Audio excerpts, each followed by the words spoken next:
नमस्कार. श्रुतीज फूड होममध्ये सर्वांचे अतिशय मनापासून स्वागत. मंडळी, आंब्यांचा सीझन सुरू झालेला आहे आणि या आपल्या सर्वांच्या अतिशय लाडक्या फळाचा उपयोग केलेले 3 प्रकारचे केक्स आपण मँगो केक सिरीजमधून बघणार आहोत. यामधील सर्वात पहिला केक आहे मँगो मिल्क केक. यालाच ट्रेस लीचेस केक असंही म्हणतात. सर्वात आधी आपण आंब्याचा रस तयार करून घेऊयात. मँगो मिल्क केकमध्ये 3 ते 4 वेगवेगळ्या रेसिपीज आहेत.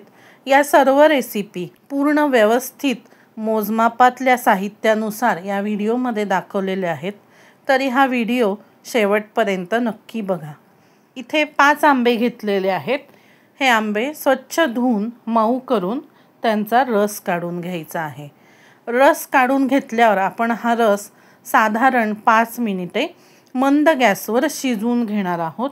शिजवून घेतलेल्या रसचा फायदा असा होतो की आपल्याला हा रस 1-2 दिवस वापरायचा असेल तरीही आपण फ्रीजमध्ये ठेवून वापरू शकतो. आणि आपण जे मँगो दूध करणार आहोत हे दूध साधारण 5-6 तास तरी व्यवस्थित टिकलं पाहिजे. त्यासाठीही रस शिजवून घेतल्याने उपयोग होतो. दुधाची चव बदलत नाही आणि आंब्याचीही छान चव त्यामध्ये उतरते. यामुळे रस वापरताना जरूर शिजवूनच वापरावा.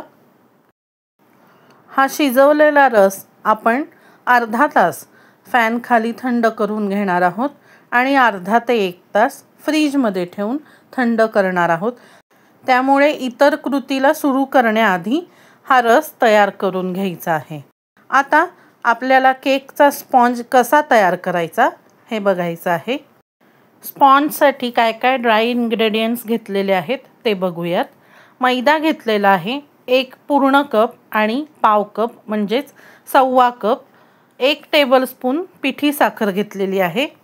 अर्धा टीस्पून बेकिंग सोडा घेतलेला आहे. 1 टीस्पून बेकिंग पावडर घेतलेली आहे. केक करताना शक्यतो मेजरिंग कप्सचाच वापर करावा जेणेकरून आपल्या केकचे साहित्य योग्य त्याच प्रमाणात घेतले जाते आणि आपला केक फसण्याची शक्यता फार कमी राहते. केक बेक करण्यासाठी इथे 5 लिटरचा कुकर घेतलेला आहे. आपल्याकडे जुना झालेला वापरात नसलेला एखादा कुकर असेल तर तो कुकर आपण स्पेशली केक बेक करण्यासाठी म्हणून वापरू शकतो. कुकरची शिट्टी आणि आतली रिंग किंवा रबर काढून घेतलेला आहे. यामध्ये एक छोटा स्टँडही ठेवलेला आहे. हा कुकर आपण आपल्या गॅसची सर्वात मोठी फ्लेम असलेल्या बर्नरवर घड्याळ लावून 10 मिनिटे प्रीहीट करून घेणार आहोत. प्रीहीट करताना गॅसची ज्योत मोठीच ठेवायची आहे. कुकर प्रीहीट होत आहे तोपर्यंत आपण केकचे बॅटर बनवून घेऊयात. वेट इन्ग्रेडियंट्समध्ये इथे सॉल्टेड बटर घेतलेलं आहे. पाव कप रूम टेम्परेचरचं बटर घेतलेलं आहे, वितळवून घेतलेलं नाही आहे. त्यानंतर कंडेन्स्ड मिल्क घेतलेलं आहे. साधारण 200 ग्रॅम किंवा 1/3 कप कंडेन्स मिल्क आहे. यामध्ये अर्धा कप म्हणजेच 25 ml सोडा वॉटर घालणार आहे. हे सोडा वॉटर थंड आहे. बाजारात जे प्लेन सोडा वॉटर मिळतं ते सोडा वॉटर घेतलेलं आहे. यामुळे आपला केक स्पॉन्जी व्हायला मदत होते. त्यामुळे ही स्टेप शक्यतो स्किप करू नका किंवा याऐवजी साधे पाणीही वापरू नका. त्यानंतर यामध्ये 2 थेंब ऑरेंज लिक्विड कलर घातलेला आहे. आपण जेल कलरचा सुद्धा वापर करू शकतो. आणि 3-4 ड्रॉप्स मँगो इसेन्स घातलेला आहे. हे सर्व वेट इन्ग्रेडियंट्स आपल्याला व्यवस्थित मिक्स करून घ्यायचे आहेत. 2 मिनटं हँड बीटरचा वापर करून इथे दाखवल्याप्रमाणे बबल्स येईपर्यंत आपल्याला हे मिश्रण व्यवस्थित बीट करून घ्यायचं आहे. हे पहा, छानपैकी बबल्स आलेले आहेत.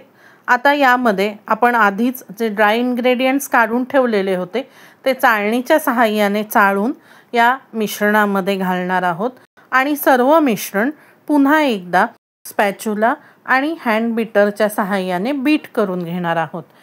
बीट करून घेताना एकच लक्षात ठेवायचं की मिश्रणात गाठी राहिल्या नाही पाहिजे आणि मिश्रण व्यवस्थित फेटलं गेलं पाहिजे. ओव्हरबीटही करायचं नाही आहे. अशा पद्धतीने या बॅटरची ड्रॉपिंग कन्सिस्टन्सी यायला पाहिजे.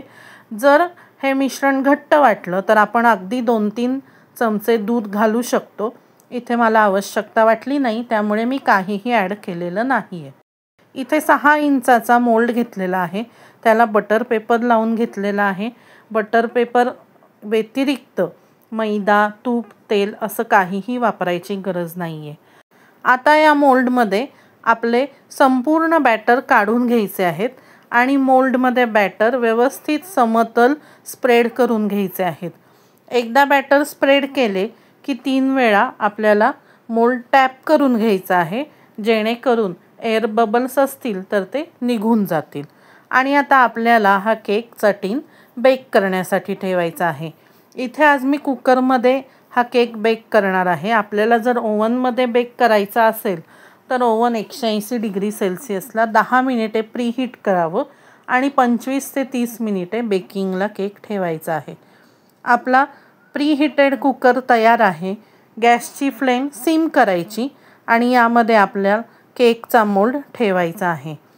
एक टीप लक्षात ठेवायची, एकदा कुकर प्रीहीट झाला की गॅसची फ्लेम अतिशय बारीक पाहिजे, म्हणजे सिम पाहिजे. मोठी फ्लेम ठेवली तर आपला केक जळण्याची शक्यता असते. कुकरचं झाकण व्यवस्थित लावून घ्यायचं आणि हा कुकर बारीक गॅसवर आपल्याला 35 ते 40 मिनिटे केक बेक करण्यासाठी ठेवायचा आहे. केक बेक होत आहे तोपर्यंत आपण मँगो मिल्क तयार करून घेऊयात. मँगो मिल्क तयार करण्यासाठी 1 लिटर म्हशीचं दूध घेतलेलं आहे. हे दूध तापवून फ्रीजमध्ये थंड करून घेतलेलं आहे. यामध्ये आता आपण अर्धा कप फ्रेश क्रीम घालायचा आहे आणि अर्धा कप कंडेन्स्ड मिल्क घालायचं आहे. फ्रेश क्रीमच्या ऐवजी साय वापरली तरीही चालेल, पण एक टीप लक्षात ठेवावी, हे सर्व जिन्नस थंड असावेत. त्याचबरोबर आपण सर्वात आधी करून ठेवलेला मँगो पल्पही आता थंड झालेला आहे. हा मँगो पल्प यामध्ये ॲड करायचा आहे. आपल्या आवडीनुसार आपण कमी जास्त मँगो पल्प घालू शकतो. इथे मी दाखवलेल्या 5 आंब्यांचा मँगो पल्प केला होता, तो सर्व पल्प इथे वापरलेला आहे. त्याचबरोबर यामध्ये एक्स्ट्रा साखर किंवा पिठी साखर घातलेली नाही आहे. आंब्यांची गोडी व्यवस्थित असेल तर आपण जेवढं कंडेन्स्ड मिल्क वापरलेलं आहे तेवढ्या कंडेन्स्ड मिल्कची गोडी या दुधासाठी सफिशियंट आहे.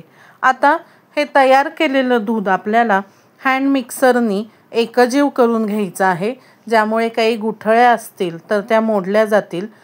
आणि आपल्याला हे दूध 1 तास फ्रीजमध्ये थंड करण्यासाठी ठेवायचं आहे. इथे मी वेगळा रंग किंवा मँगो इसेन्स काहीही वापरलेला नाही आहे. आंब्यांचाच रंग किती सुंदर आलेला आहे बघा. दूध आपलं तयार आहे. हे दूध मी फ्रीजमध्ये थंड करण्यासाठी 1 तास ठेवते आहे. स्पॉन्ज तयार झाला आहे का चेक करूयात. एक टूथपिक घ्यायची, ती स्पॉन्जला टोचून बघायची, शेवटपर्यंत टोचून बघायची. टूथपिक क्लीन आली तर समजावं आपला स्पॉन्ज तयार आहे. आपला स्पॉन्ज तयार झालेला आहे. हा डिमोल्ड करून घेऊयात. डिमोल्ड करून एका प्लेटवर काढून घेतलेला आहे. केक एकदम स्पॉन्जी झालेला आहे, व्यवस्थित भाजला गेलेला आहे आणि रंगही खूप सुंदर आलेला आहे. हा स्पॉन्ज थोडा थंड होईपर्यंत किंवा रूम टेम्परेचरला येईपर्यंत आपल्याला थंड होऊ द्यायचा आहे. आता एखादी पसरट प्लेट, परात किंवा ताट घ्यायचं आहे, जे आपल्या फ्रीजमध्ये मावू शकेल असं असावं. त्यामध्ये आपण केलेला केक ठेवून घेतलेला आहे. याला फोर्कनी टोचे मारले तरीही चालतील. थोडे टोचे मारून त्यावर आपण केलेलं दूध घालून घ्यायचं आहे. दूध इतकं घालावं की साधारणपणे आपला केक यामध्ये भिजला जाईल. आणि ही प्लेट आपल्याला फ्रीजमध्ये 1 ते 1.5 तास सेट करण्यासाठी ठेवायची आहे. साधारण 1 तास झालेला आहे.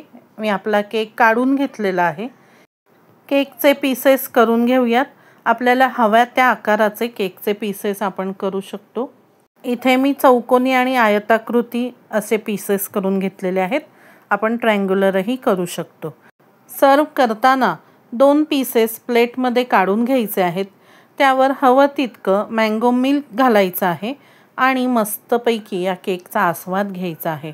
उष्णतेच्या या वातावरणात हा मँगो केक नक्कीच आपल्या जिभेला आणि मनालाही थंडावा देईल.